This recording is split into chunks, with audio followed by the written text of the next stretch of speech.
Okay, I'm now recording.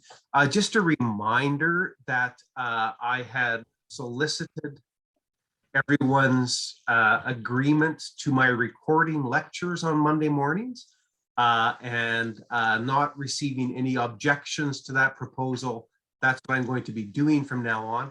I will mount the recordings for the lectures at the top of the e-class page on a weekly basis, directly beneath the Zoom for the lectures. I was searching up ways how to get back in fitness with ankle injury, and I saw something that said go swimming. Could you turn your mute on, Adam? And anyone else who doesn't have their mute on, will you please turn it off? Thank you. Appreciate that. So I'll put the recordings up at the top of the e-class. You've already discussed, I believe, with your seminar leaders, with Karen and Tanvi, what their plans are for recording or not recording the seminar group meetings. And I leave that up to you individually to make a decision about that and how you want to mount those. We can talk about that after class, Tanvi and Karen as well. So I will put the lecture recordings at the top of the e-class page. Just to, I think I've got things working properly this morning, so I'm going to do a quick screen share.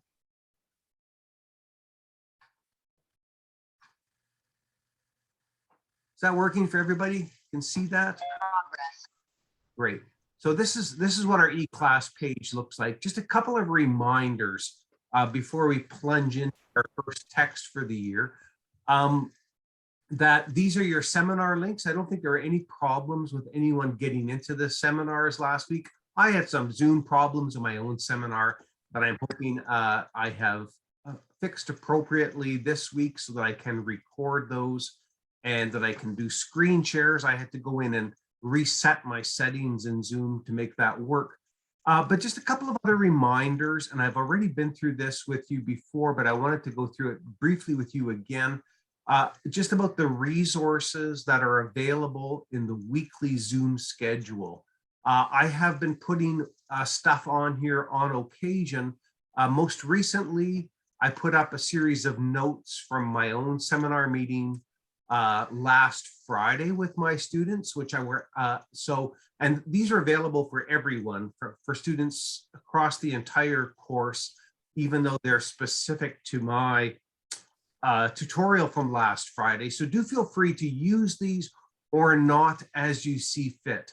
So I have put that up, but I also want to indicate to you that this afternoon, I will be, or the three of us, Tanvi, Karen, and I, will be putting up assignment guidelines and topics for your close reading exercise, which is due in week 5. And so you will find the links to those assignments here in week 5, somewhere on this page here on today. You'll be able to go in to find the guidelines and the topics, and you can get to work on those. The assignment portal itself will be, there'll be 3 restricted assignment portals, one for each seminar group. And we will individually be opening up the assignment portals on the day the assignment is due. So you will be unable to submit before the portal is actually open. I might open my portal a day or 2 before the assignment is actually due on Monday, the 31st of January, and keep it open for a day or 2 after that. That's up to your seminar, how long they want to keep that open for. Could you please, Isabella, maybe turn on your mute? I think we're getting some background noise. Thank you. Everyone else turn on your mute as well. Aiden, I don't know who else doesn't have their mute on. Thank you. Just a reminder that the noise you make in your private home comes through if you don't have your mute on. So we'll be putting the assignments, the guidelines, the topics here in an assignment portal later on today. And any questions you might have about that, you can address to your individual seminar leaders. Are there any questions about that right now before I jump into Monos and Domenos? Or are there any questions that anyone has about the e-class page or about the course and its organization right now that they want to put to me or to our seminar leaders? Great. Okay, let's get to work. Let's do a little bit of critical analysis. What I want to talk about today, oh, there was one other question that students have been feeding into me and to Karen and Tanvi, and that is, when are you expected to have your reading done by? Please have the texts read in their entirety, if at all possible, by the first day we take them up in class. So my expectation is that for today, you've all read the short story that I'm going to be lecturing on today. And my expectation in future will be that by next Monday, the 24th of January, you will have read Gray's Elegy and Browning's My Last Duchess, and perhaps had a chance to look at some of these resources here on eClass that will help us in our discussion of those texts. So you will want to be reading Jane Austen's Persuasion right now. If you haven't already plunged into it, get into it today and have it read in its entirety, if at all possible. I know that's a bit idealistic, by Monday, the 31st of January. And then we'll be discussing that text for the 2 subsequent weeks. And so please have Swift's A Modest Proposal read for Monday, the 14th, and so on down to the end of term. Have the text read by the time we first engage with them here in class. Okay. I'm going to now, I will be posting these notes to eClass after today's lecture. These are follow along notes. I'm going to leave these up and scroll down as I work my way through my comments. So Bulwer Lytton's, as he came to be known, Edward Bulwer, Lord of Lytton, published Monos and Domenos in 1830. You will know from the notes at the end of the story, which I put up on the eClass, that this story was originally published in a magazine. And I want to think a little bit before we get into the story itself about that venue and how it might help us understand how the story would have been consumed by its original readers, and perhaps the fact that the story was originally published in a particular serial, in a particular periodical, a magazine, a literary magazine, might also help us interpret it in certain ways. So it was published in the May 1830 issue of the New Monthly Magazine, and I've put a URL link on eClass to that original publication if you'd like to read the story in its original venue, in its original format. So it originally appeared serial, a magazine published at regular intervals. The New Monthly Magazine was founded in 1814 as the New Monthly Magazine and Universal Register, but it became the New Monthly Magazine and Literary Journal in 1821. It was renamed, so with a literary rather than a political focus, and the magazine folded in 1882. So it was published for approximately 50 years. Edward Bulwer himself was a very prolific novelist, published more than 50 novels. He was more popular in his own day than Charles Dickens was, and he became the New Monthly Magazine's chief editor in 1831, so just a year after he published this story in the magazine. Most importantly, there's a direct connection between the rise of the literary magazine in the early 19th century and the development of the short story as we recognize it today. And here's a quotation from the Routledge Dictionary of Literary Terms, which is an enormously helpful resource available for free online for any of you who want to take a look at it. And I'll be citing it throughout the course of the term. But according to the Routledge Dictionary of Literary Terms, and I quote, it was only at the beginning of the 19th century, so in the early 1800s, that short fiction, what we today call the short story, because of the requirements of magazines for ever widening circulation, came into its own and attracted notable writers. So there's a connection between the short story and the literary magazine. Literary magazines made their bread and butter by publishing short fiction. So the short story is connected to the magazine. I'm not going to go any further with that observation, except for to say that the edition of the story that I put on eClass for you to read was published in a volume by Oxford World Classics, which so the story itself is considered to be a classic of the genre, and I'll be talking about genre in just a moment.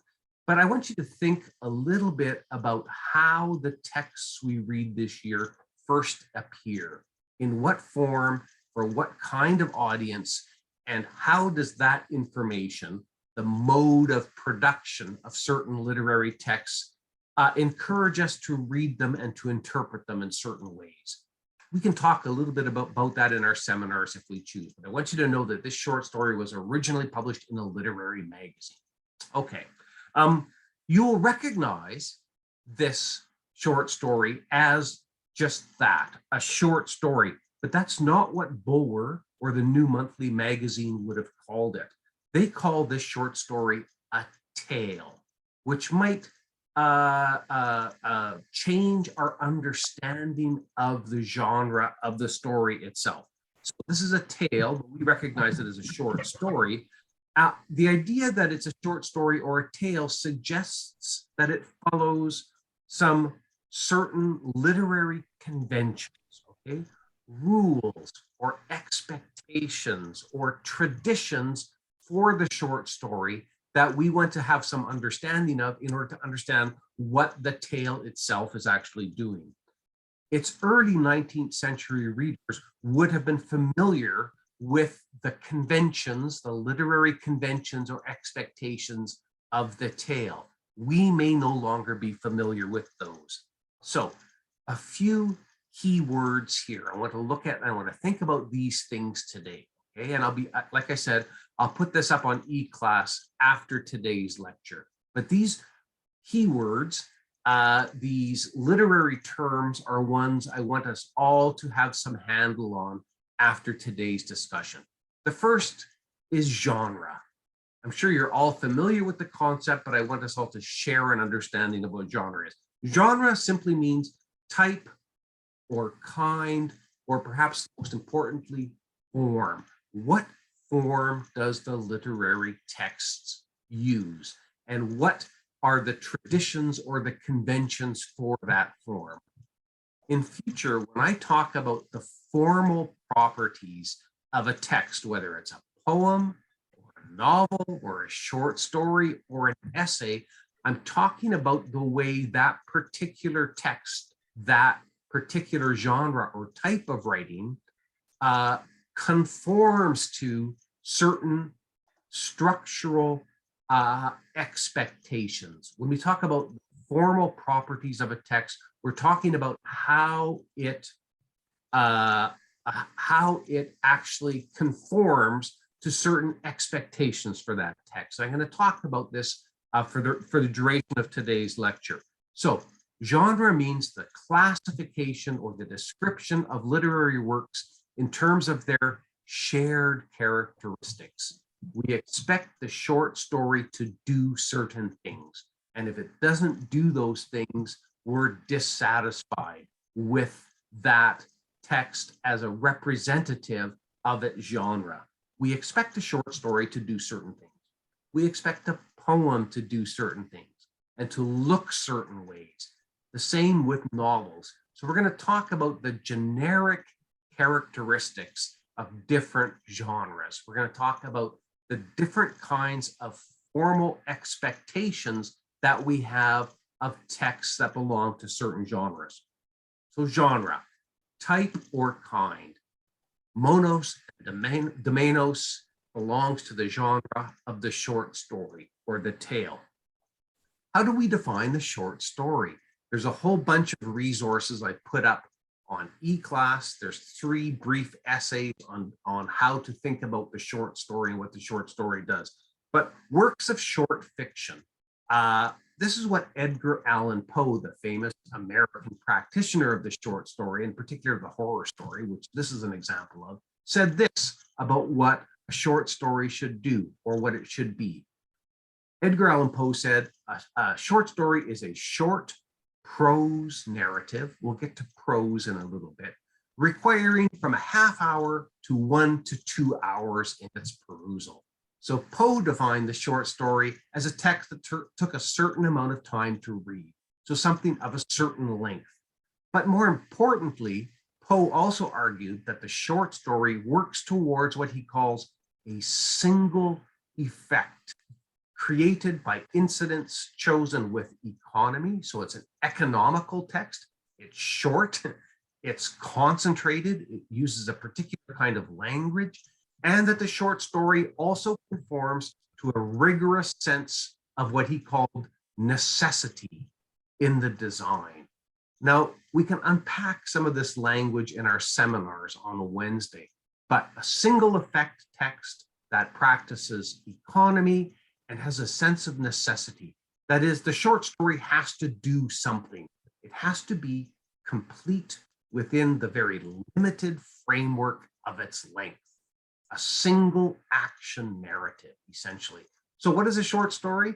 Some of the other definitions of the short story that are popular: it is a world presented in brief compass. So it encapsulates perhaps a universe of imagination, but it does so in a few brief pages. Short stories must provide, this is according to the traditional definitions of the genre, a unity of impression and a feeling of totality, beginning, middle, and end, concentrating typically on a single character, a single event, or perhaps even a single emotion. So words that we tend to associate with the short story: compression of both action and narrative. Compression, shrinking, okay? Once again, economy is a great word to think about when we talk about the short story. And avoidance of digressions or going off on tangents or repetition. A successful, close reading does precisely the same thing as a good short story. Avoidance of digression, avoidance of repetition, and a kind of compactness of structure. So what does the short story do for the reader?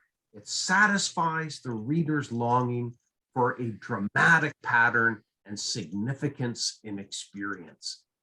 Think about what a short story does to draw you in as a reader, to develop your interest, and then to satisfy whatever it is you bring to that short story by way of expectations for its conclusion. A short story tends to come to an end that seems inevitable. This is the idea of necessity in a short story. Okay, I'll leave that definition of short fiction with you. You can go back to it on eClass. The final, I'm going to talk about plot in just a couple of minutes, okay? So this is a short story, that's its genre, or a work of short fiction might be a more appropriate way of describing Bulwer's tale here. Why did I include this story on our syllabus? I hope that you found this short story strange and unfamiliar, perhaps the opposite of what you might call relatable. And there's a word I really don't like. And I'll talk about that also a little bit in a bit more detail this morning. But I put this strange and unfamiliar tale on our syllabus precisely because of its weirdness and its outlandishness. It is foreign, I think, to our early 21st century sensibilities. It refuses to meet or satisfy perhaps our expectations for what the short story does. And yet its language, it's fairly unpretentious, it's unadorned language. Even we might even call the language of the story straightforward, and its severe brevity, its radical shortness, its compression. We might call it a kind of a radical condensation or compression of both language and action, seem to invite our easy understanding and apprehension. And yet the story is fundamentally estranging. It's weird. I put it on the course because it offers us an opportunity to think about how genres change over time. That this short story is very different from the short story that you might encounter written in the early 21st century. So let me ask you this. Did the story satisfy your expectations for the short story? If I were to ask you, what is this story about? Okay, I think I'd be asking you the wrong question. At least insofar as we tend to answer that question by describing a narrative's plot. This is not a short story that satisfies our expectations for plot. What is plot? Plot is fundamentally the what happens in a work of prose fiction, such as a novel or a contemporary short story. But I'm going to reiterate my point. If we come to this story and say, what happens in it, that might be the wrong question to bring to this story. So what is plot? And then let's plot this story out. The third keyword for the day, plot. Plot is the sequence of events, okay, that make up a story, or what we might call a storyline. The sequence of events, not just the events themselves, but the way they're put together. So the sequence of events, that's what a plot is, okay? The sequencing itself, the way in which those events are arranged and organized, is essential to an understanding of the specific plot. Plot has been called by some the determining order of a work, the determining order. So the way things are put together, usually sequentially, A, then B, then C. There's a certain kind of cause and effect, what we might call causality. And we tend to associate plot with such elements as first, action. This is what we learn in high school, isn't it? Rise and fall. What students increasingly, in my experience grading student work in recent years, the story arc. And I'm going to warn about the language of the arc in just a couple of minutes. So plot, the sequence of events that has to do with the action of the story, lead up, slow down, resolution. I think we still learn this in high school, denouement, okay? Resolution, the sort of bringing things to a conclusion. We expect to find these elements in a short story. We expect to find them in a classic realist novel, like the 3 novels I've asked you to read this year. And secondly, plot tends, one can rarely discuss plot without discussing character, because after all, actions happen to and are undertaken by characters. Okay, so plot, the sequence of events, characters act within that sequence, and we think of plot as describing a particular series of actions, okay? But this is the fundamental definition I want you to keep in mind. The sequence of events, the way the story elements are arranged and ordered to produce a certain effect, especially in a short story. Okay, so a couple of points. I want you to keep in mind from now on the difference, the distinction between what we call storyline and narrative. I'll get to this quotation in just a moment. When I talk about narrative, though, I'm talking about a particular unfolding of a story in time, okay, and in language. I'll talk about narrative in just a moment, but I want you to keep in mind the distinction between storyline and narrative. A long narrative, such as a novel, okay, may contain multiple storylines and multiple plots.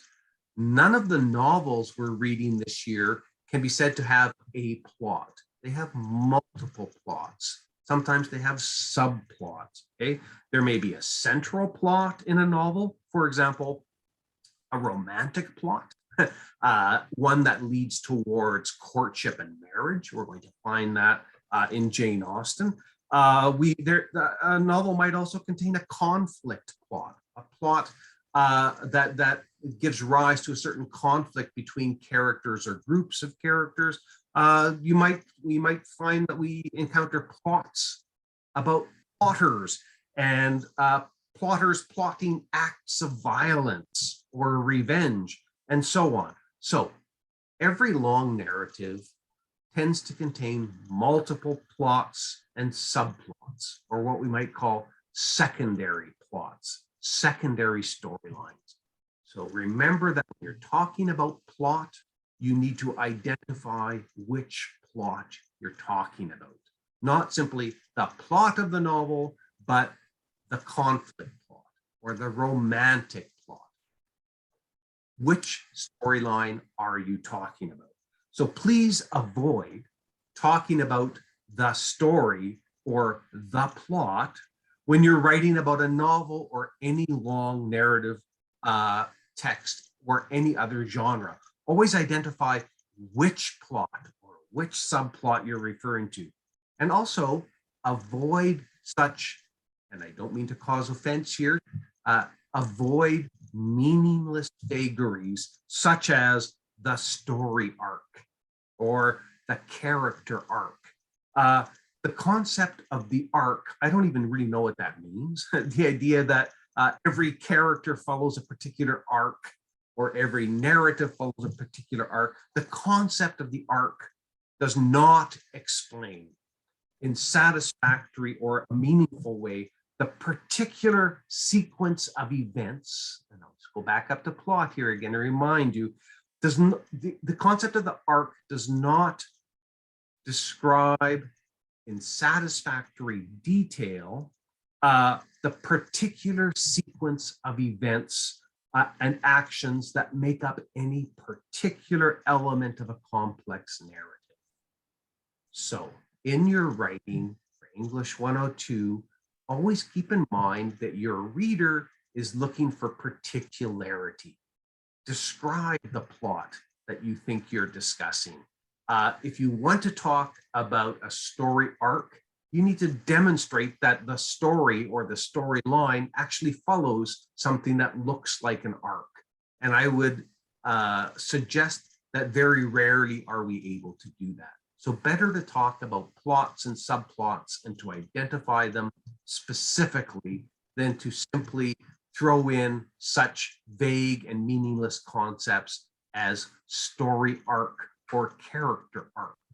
What particular line of development does a particular character follow or trace in a particular text? Those are the kinds of questions that I want you to ask yourself this year. Okay, so I have suggested that asking what monos and domenos is about is the wrong question to bring to it. I want to think for just a few minutes what actually happens in the story.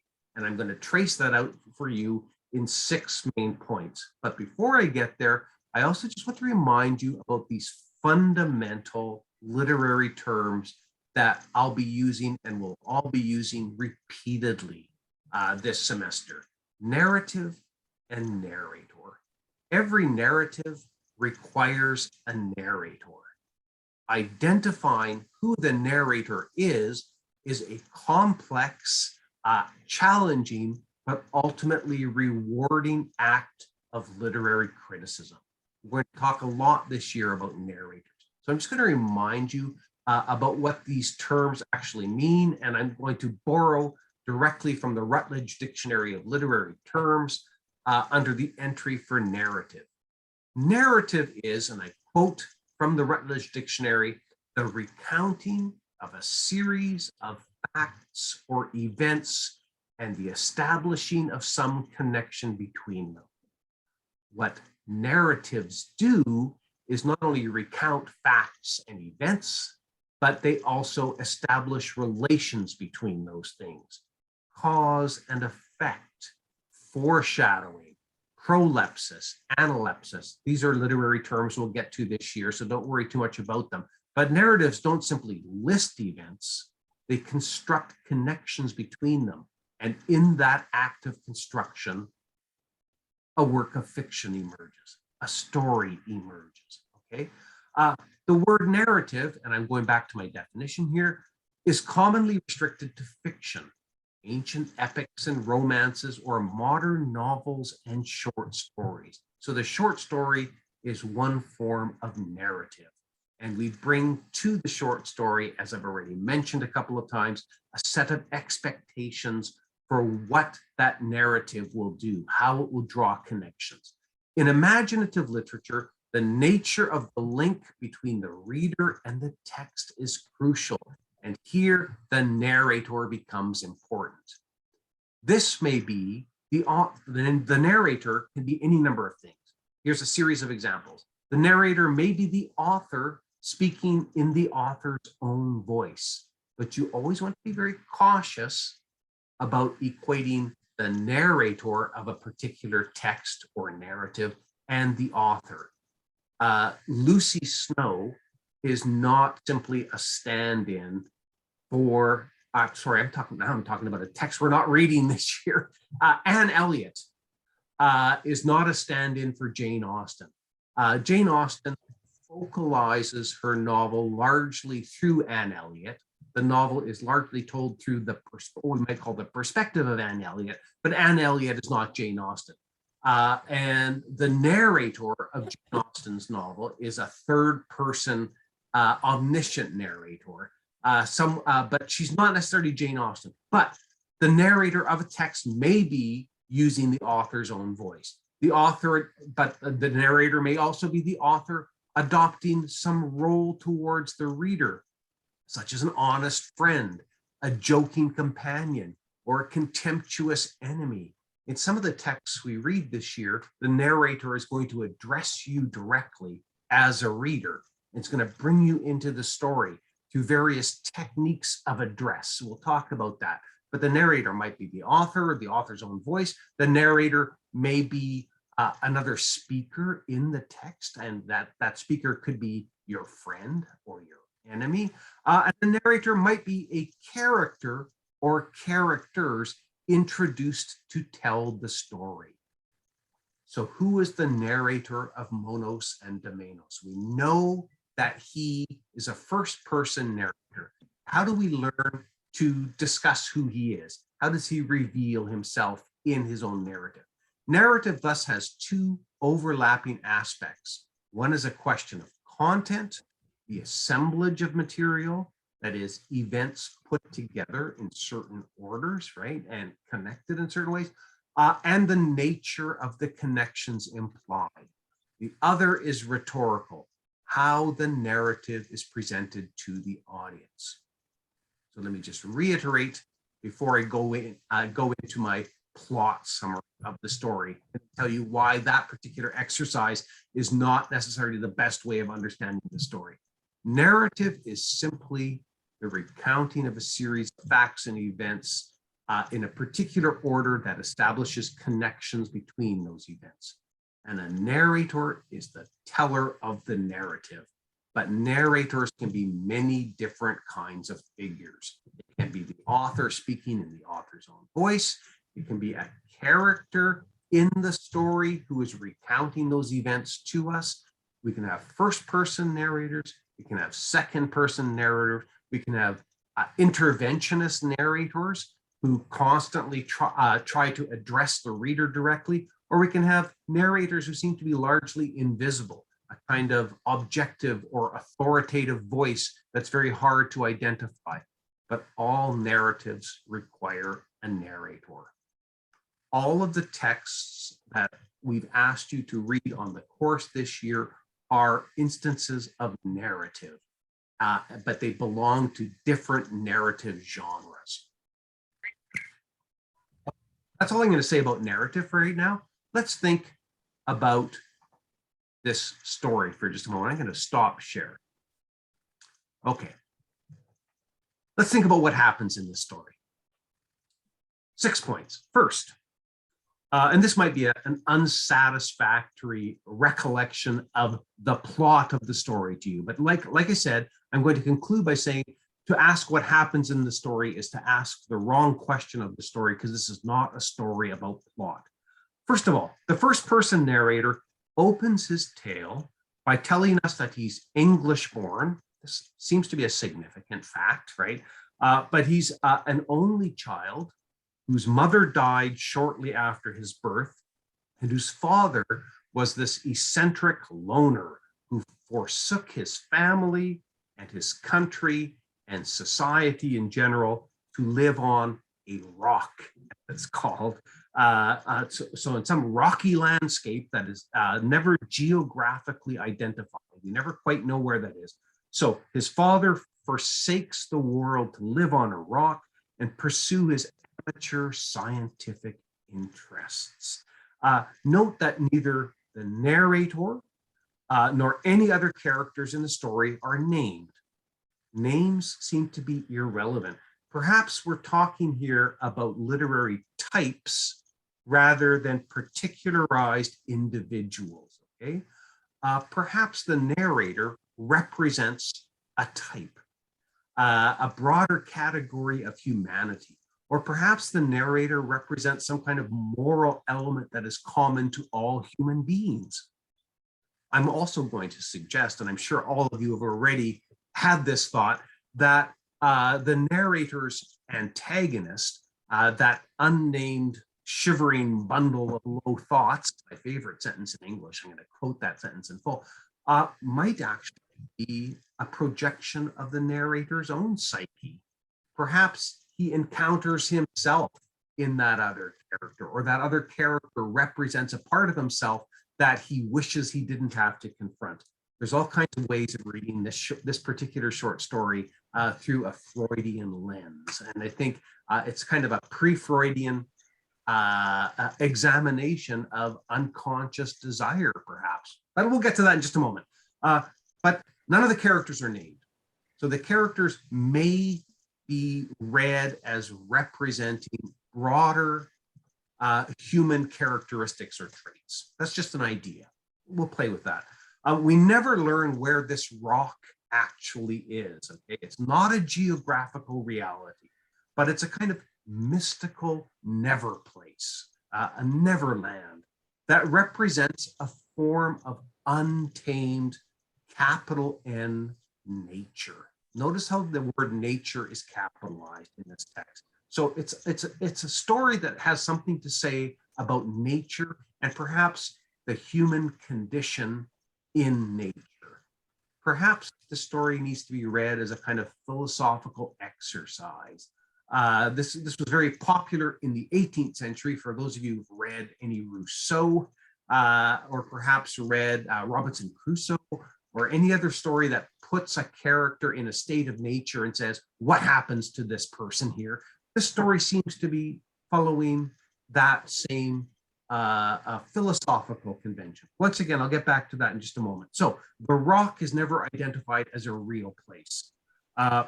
Wild nature, a state of perpetual winter. The rock is represented, and I quote, as wastes, bleak, blank, and dreary. Okay, vast cliffs covered with eternal snows. This rich description of the natural environment in the opening two paragraphs. This is what we call the setting of the story, or it's one of the story's settings, the place where the narrative unfolds, okay? Perhaps setting is more important in this short story than action or events, or even character. We might read this tale through a lens that focuses on the setting, but I'm not quite sure to what end. We'll get there.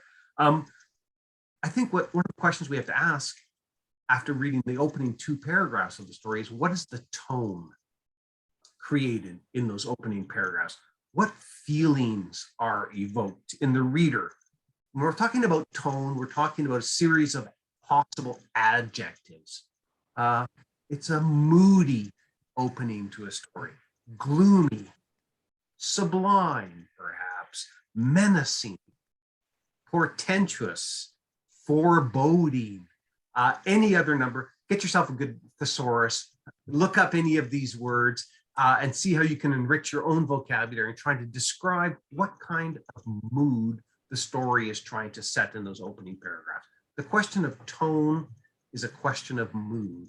It's a word we borrow from musical theory and apply to literary texts.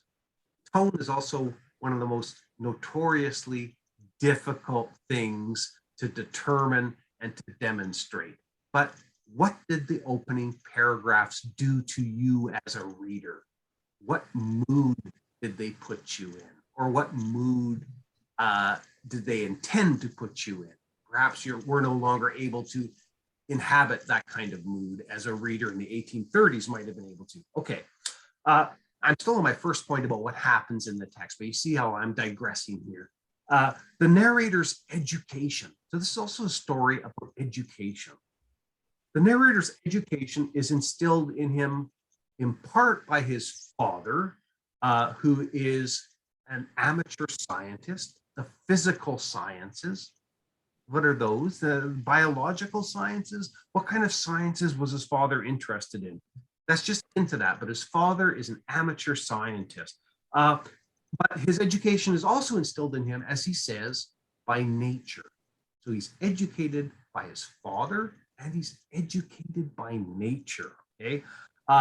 By nature in its most savage and stern guise, as we read. So he's essentially raised in what the philosophers would call a state of nature, away from society, far from the moral and the communal bonds and rules of society.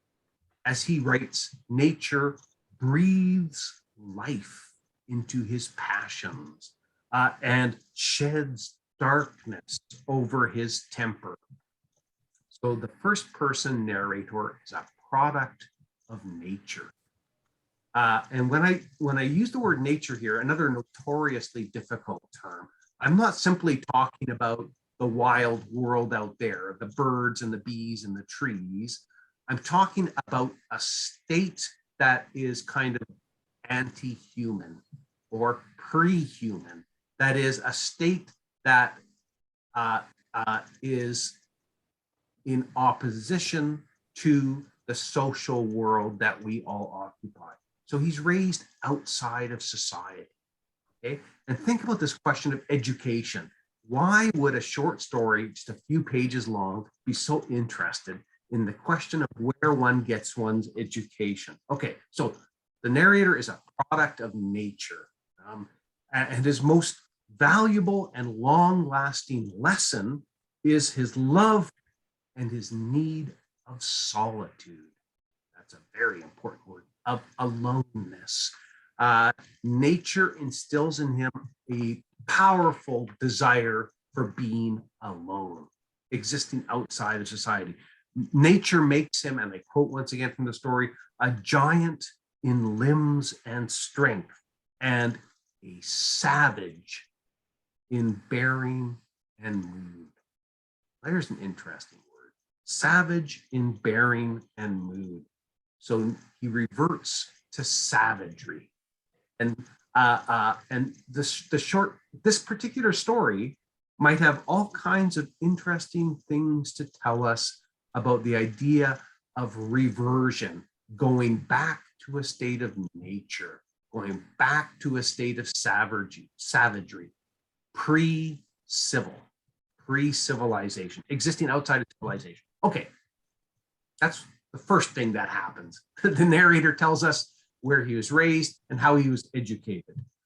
Second thing, the narrator, his father, I'm going to call him the narrator, but sometimes I'll talk about him as a speaker because I think we can think about the short story narrator as a speaker. The narrator's father dies when he's 18. Okay, so he's orphaned.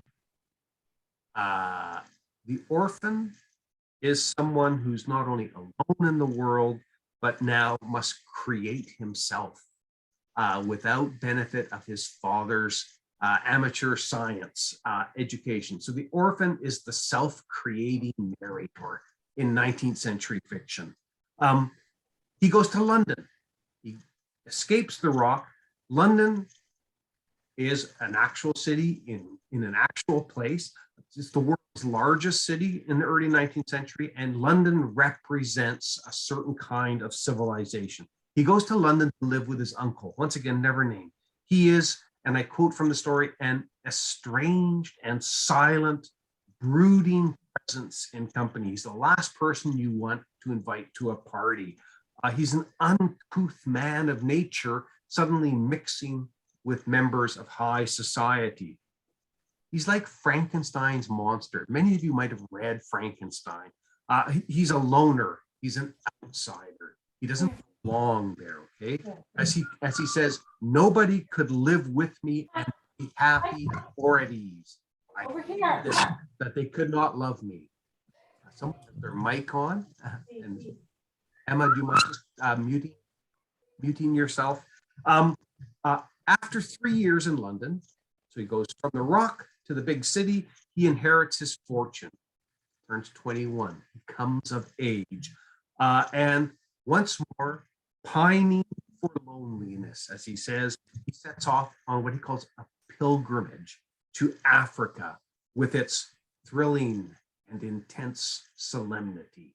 So, rock, city, Africa. That's the third thing that happens. He goes to Africa. Africa is described, and I quote once again from the story, as primeval nature. So he goes from a state of nature to a state of civilization, then back to a state of nature. Africa is primeval nature, undisturbed and unvaried by the convulsions of the surrounding world. That's how Africa is described, where seasons glide on unnoticed by the narrator, who is, as he represents it, the first human being to gaze on these scenes. It's as if Africa has no other people there. He goes there by himself. We don't know quite how long he spends there, but he's the first human being to gaze on the scenes that he describes. The narrator literally reverts back to nature in Africa. And I quote, he's naked in the wilderness, hair grown over me like a garment. He goes back to a state of primitive savagery. Africa represents something interesting and important in this story, but it's also, of course, completely mythological. We're clearly dealing with Africa as a kind of myth here. This is not verisimilitude, okay? There's no reality effect here. The narrator couldn't possibly survive a day or an afternoon by himself in Africa, let alone years, okay? So the continent of Africa represents something in this story. It represents a pure state of nature, out of history, out of time. It's ahistorical. Okay, why does the narrator go to Africa? I'm going to leave you with that question, and I'm going to get to my final point because I see you just have a couple of minutes left, to my fourth of 6 descriptions of what happens in the text. The narrator decides to return to civilization. We're never quite sure why, but he decides to return, and he somehow catches a ship. So from this unpopulated, savage continent, we find him on a ship back to England. He's going to return to civilization from an unnamed seaport. He makes on the ship that fatal encounter with a singular man. This is the first human being that the narrator encounters in his life who is not repulsed by him, who does not recoil in his company. This is this idle and curious being. And my favorite line from any 19th century text, he was one pervading, irritating, offensive tissue of little and low thoughts. That's how this singular antagonist is described: a pervading, irritating, offensive tissue of little and low thoughts. But notice how rarely he actually speaks in the story, okay? This man is without fear. He has a grating and a prying voice. He cannot be shaken off. He becomes a blister to the narrator. A wonderful phrase, a blister on the narrator's psyche. I long to strangle him when he addressed me, the narrator exclaims. Okay, we're out of time. I'm going to leave it there. We have a Wednesday's class to discuss the story in more detail, and I might come back to it briefly next week before we take up the 2 poems that I've asked you to read. But I look forward to more conversations about this story. And I am going to suggest that perhaps the fact that the narrator murders this character who returns to him as a specter, as a kind of ghost who will not leave him alone. Look at the last word of the story. Never, right? You will never be alone again. Might have more to tell us about the narrator and his perverse desires than it does about actual events in the story. Okay, we'll leave it at that. Thanks, everybody. I'll see you all again next Monday, and I'll see my group on Wednesday. And I'm going to have a brief meeting with Karen and Tanvi now. So if you all log out, I'll turn off recording, and I'll put the recording of this lecture on eClass this afternoon.